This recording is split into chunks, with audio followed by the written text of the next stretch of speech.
Estamos aqui no estúdio do Repórter MT com a advogada Carla Raquel, especialista em processo civil, e hoje ela vai contar pra gente o que é o abandono afetivo inverso. Seja bem-vinda, Carla. Obrigada pelo convite, vai ser um prazer a gente discorrer um pouco aí sobre esse assunto. Então já explica pra gente no que consiste isso, esse abandono afetivo inverso, porque a gente já ouviu falar sobre o abandono afetivo, né? Mas inverso, o que seria isso, Carla? O abandono afetivo inverso, né? O próprio nome já diz, né? Aquele abandono de carinho, de afeto e de cuidado com o idoso, deixando bem frisado, né? Que é o abandono afetivo com o idoso. A partir de que idade entra nessa classificação de idoso? O idoso é classificado a partir dos 60 anos. Porque até a expectativa de vida, quando foi criado o Estatuto do Idoso, em 2003, era de 71 anos. Então, o idoso, a partir dos 60, já era considerado, e hoje, em 2020, a expectativa de vida aumentou, 76 anos, mas mesmo assim a gente permanece com idoso a partir dos 60 anos. E qual que é a diferença desse abandono afetivo pro abandono material? Pode existir um sem o outro, Carla? Pode existir sim, muitas vezes os filhos abandonam afetivamente, provêm o alimento, às vezes pagam pensão, colocam numa casa de repouso, mas abandonam de forma afetiva, não indo visitar, às vezes igual essas datas agora de Natal, Ano Novo se aproximando, e os filhos deixam de prestar esse afeto ao pai, deixam de visitar, de levar para casa, e de certa forma ele fica ali abandonado. Às vezes paga mensalmente a casa de repouso, mas não vai visitar. Então existe o abandono afetivo totalmente oposto ao abandono material, que seria aquela falta de provimento, seja de pensão, às vezes o idoso precisa tomar aquele remédio e não tem condições, não tem uma aposentadoria, e aí necessita dos filhos proverem, e às vezes acontece esse abandono dessa forma. Você tocou aí num assunto muito importante, né? O Natal chegando, esse período de festa que naturalmente todo mundo fica mais emotivo. Você diria que é o período mais crítico para essas pessoas que sofrem desse abandono, ou que também seria uma época que aumenta esse tipo de abandono? Como que é o contexto para esses idosos passar por essa época? Então, eu acho que o período mais crítico, porque é onde o espírito natalino já diz, é o espírito de união, né? De você estar junto com a sua família, de estar junto com aquelas pessoas que você ama. Então, a partir daquele momento que você vê todo mundo se reunindo, talvez você tenha lembrança até de um passado recente, onde você estava no seio familiar, e nesse momento você está abandonada de forma afetiva pelos seus próprios filhos, é triste, porque o abandono afetivo ele se torna até maior do que o material, porque o material você pode ser suprido de outra forma. Inclusive tem até o BPC, que é o benefício de prestação continuada para o idoso, que às vezes auxilia, mas não vai suprir o amor, não vai suprir o afeto, não vai suprir a união e o espírito de Natal que traz. Todo mundo às vezes, né, passa o ano todo longe dos familiares, mas no Natal dá um jeitinho ali de estar junto, e aquela pessoa que é abandonada de forma afetiva não vai ter isso. Carla, você enquanto advogada que trabalha com esses casos, convive com isso, qual que é a maior motivação para que os filhos abandonem os pais dessa forma? Seria um egoísmo mesmo? Ou geralmente tem um histórico familiar ali por trás? É como um desembargador que ele é até presidente do IBDFAM, que é o Instituto Brasileiro de Direito de Família, ele diz que é uma atitude odiosa. Quando aquela pessoa que te deu a vida, que é o seu genitor, é o seu ascendente, no momento que ele está mais vulnerável da vida dele, precisando de você, você abandona. Ele classifica isso como uma atitude odiosa, onde você às vezes está precisando de amparo e na verdade você encontra o desamparo. Porque uma criança, os pais amam, acolhem, e quando chega naquela fase adulta que precisa também do amparo, ele ali é desamparado. Porque às vezes muitas pessoas têm que o idoso ele atrapalha, né? Ele não tem a somar, mas atrapalhar. Então esse sentimento aí de abandono é tido como odioso, é uma palavra bem forte, mas que ele usou para classificar esse tipo de abandono aí nesse período pelos filhos. Mas assim, o que motiva essa atitude tão odiosa? Assim, vocês conseguem citar um exemplo pra gente do porquê que os filhos fazem isso? Na verdade, assim, os filhos acabam fazendo isso porque não querem, a gente fala assim, ter o trabalho, né, e o cuidado. Porque uma pessoa idosa, ela requer um cuidado extra. Tem idoso que chega nessa fase da vida que precisa viver à base de um medicamento, às vezes tem pressão alta, tem diabetes, tem outros problemas, às vezes tem um câncer, um mal de Alzheimer, onde ela perde ali a consciência e precisa de uma pessoa o tempo todo ali para cuidar.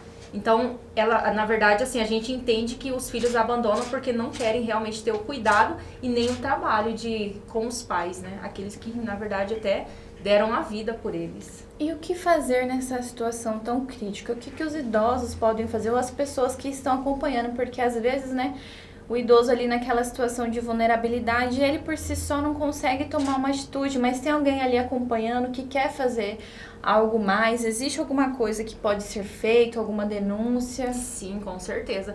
Inclusive, até o próprio Conselho Tutelar, ele pode fazer uma averiguação prévia. Aquelas pessoas que conhecem, sabem, um vizinho, né? Às vezes um parente mais distante, pode fazer esse tipo de denúncia, pode acionar a Defensoria Pública, pode também fazer uma denúncia ali ao Ministério Público para estar instaurando ali um processo para primeiro, né, averiguar. Igual eu falei para você, o Conselho Tutelar faz aquela averiguação prévia e aí para frente vai vendo quais as etapas daquilo que pode ser feito por aquele idoso que está nessa situação de abandono material. Agora, quando é um abandono afetivo, que cabe uma indenização, aí o próprio idoso também ele pode estar acionando e averiguando certinho qualquer hipótese. Você tocou, né, nesse assunto da indenização. Tanto para o abandono afetivo quanto para o material, quais são as possíveis sanções penais previstas na Constituição para esses tipos de casos? Então, a nossa própria Constituição já vem trazendo essa garantia, que os pais têm que cuidar dos filhos quando são menores e os filhos maiores têm que cuidar dos pais na velhice. Então, a própria Constituição já vem trazendo esse primeiro amparo, mas também pode acionar o Código Civil ali, que diz que aquela pessoa que causa um dano a outrem, ele tem que reparar. Então, o Código Civil já vem amparando essa indenização. Causou um dano? Qual seria esse dano? O dano do abandono. O dano de deixar o próprio idoso à própria sorte. Muitas vezes ele não tem uma outra pessoa, só tem aquele filho ali e o filho que poderia amparar deixou ele. Então ele está causando um dano emocional, um dano afetivo no filho. Então já é passível de reparação. E também na esfera criminal, de 1 a 4 anos de detenção para aquelas pessoas que também abandonam. Você pode ser processado tanto na esfera civil como também na esfera penal. O que levaria a pessoa, assim, a detenção? Quão grave teria que ser o caso para que pudesse, ou tudo depende da interpretação do juiz? Exatamente. Tem caso a caso, né? Por exemplo, vamos supor um idoso que é abandonado com mal de Alzheimer, que perde a consciência, que não sabe onde está, não tem condições, às vezes, da sua própria higiene básica. É um caso mais grave do que aquele idoso que às vezes tem consciência de si, consegue andar, se alimentar, apenas está desamparado de forma material. Então já seria uma sanção totalmente diferente. E aí é que tem que ser analisado caso a caso. Como tem sido a interpretação jurídica sobre esses casos, né? A gente falou aí sobre penalidade, possibilidade de prisão, né, de danos. E como que a justiça tem interpretado esses casos aqui no Brasil? Muda de lugar para lugar? Você tem exemplos para contar pra gente? Então, Maju, sim, muda de lugar para lugar. Como a gente conversou, cada juiz hoje está tendo uma interpretação de acordo com aquilo que a lei deixa ali de possibilidade para ele. É como a gente fala, é a interpretação extensiva.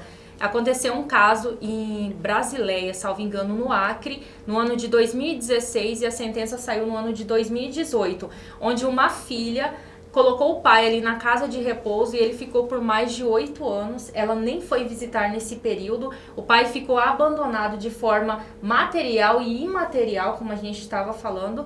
E quando ele faleceu, o próprio abrigo ali providenciou o enterro, providenciou a certidão de óbito. E na hora de lavrar ali a certidão de óbito, foi colocado que eles não sabiam se esse idoso tinha filho ou não. Passado um tempinho, veio uma ação ali de inventário, onde essa filha desse idoso que estava abandonado totalmente há mais de 8 anos, estava requerendo a parte dela na herança. O juiz veio na decisão e trouxe o seguinte: bom, se ele está abandonado há 8 anos, na certidão de óbito, a casa de repouso ali consta que não sabe que ela tem filho, como é que você quer ser uma herdeira na totalidade da herança desse pai? Ele entendeu que ela teria direito a 50% como filha, o que a lei dispõe, mas 50% da parte daquela herança ficaria para essa casa de repouso que abrigou, acolheu e deu o próprio amor para esse idoso por 8 anos. Então as decisões têm sido de várias formas, dependendo de cada caso. E falando um pouco de solução, fiquei sabendo que teve um projeto de lei, né, que pretende aí promover, né, algo para resolver. Você pode explicar para a gente um pouquinho o que é essa conexão? Então, justamente, a senexão seria a colocação do idoso em família substitutiva. A criança ou adolescente, a gente fala que ele é adotado, tem a adoção. E esse projeto de lei traz a senexão, que seria colocar o idoso numa família substitutiva sem alterar a filiação. E aí ele vai ser registrado também num cartório de registro de pessoas e esse ato de senexão é irrevogável, não tem aquela questão, hoje eu vou adotar, amanhã se me der muito trabalho eu vou devolver. Assim como a adoção é um ato irrevogável, a senexão também é um ato irrevogável. Então, só para ficar claro, se eu quiser adotar um idoso, levar para minha casa, eu posso, né, fazer toda a documentação pela justiça, né, todo aquele trâmite, eu não vou ser mãe dele, mas eu vou ser responsável por cuidar dele, levar para minha casa, prover tanto material quanto o amor e sem devolver, né? Porque a gente vê muito isso com criança, né? Também, né? Que às vezes a família pega e depois, né? Vê ali que não era isso e devolve e já gera até um trauma, né? Para as crianças que ficam ali passando de casa em casa. Então, isso não é permitido, né? Não, a partir do momento que você resolve, né? Adotar um idoso, porque não existe adoção ainda, eu falei, a senexão, esse ato é irrevogável, até porque gera um vínculo afetivo. Esse idoso também vai colocar todas as expectativas em cima de você como a nova família dele. Aí, a partir do momento que para a pessoa não é mais interessante, ele é devolvido, geraria também, mais uma vez ali, um novo abandono afetivo que não é interessante.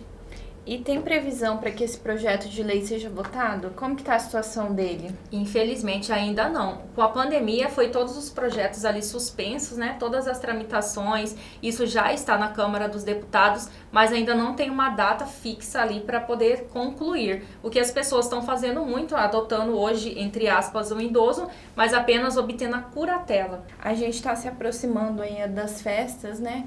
Para a gente finalizar aqui, o que você diria para as pessoas, né, que ainda dá tempo, né, de mudar essa situação? Qual a mensagem que você gostaria de passar? A mensagem que eu deixaria aí é de dar atenção aos próprios pais, porque afeto a gente não precifica. Por mais que às vezes você vai levar uma condenação aí por dano moral para dar atenção ao pai, esse dano moral não é capaz de suprir aquilo que ele gostaria de sentir do próprio filho, como você trouxe, o espírito natalino, o espírito das comemorações, onde todo mundo vai se reunir ali, é muito maior. A ministra Nancy Andrighi ali, julgando um recurso especial, ela disse, amor é uma faculdade, mas o cuidado é um dever. Então, aquele que cuidou de nós quando a gente era criança, eu acho que hoje nós também temos o dever de retribuir esse cuidado. Obrigada, Carla, por você ter vindo aqui conversar com a gente, tirar um pouco dessas dúvidas, né, sobre o abandono afetivo inverso, porque a gente fala muito dessa questão da criança, né, e às vezes os idosos, eles passam esquecido, então foi bom te receber aqui, ter essa conversa, as portas estão sempre abertas aqui para você, tá? Eu que agradeço.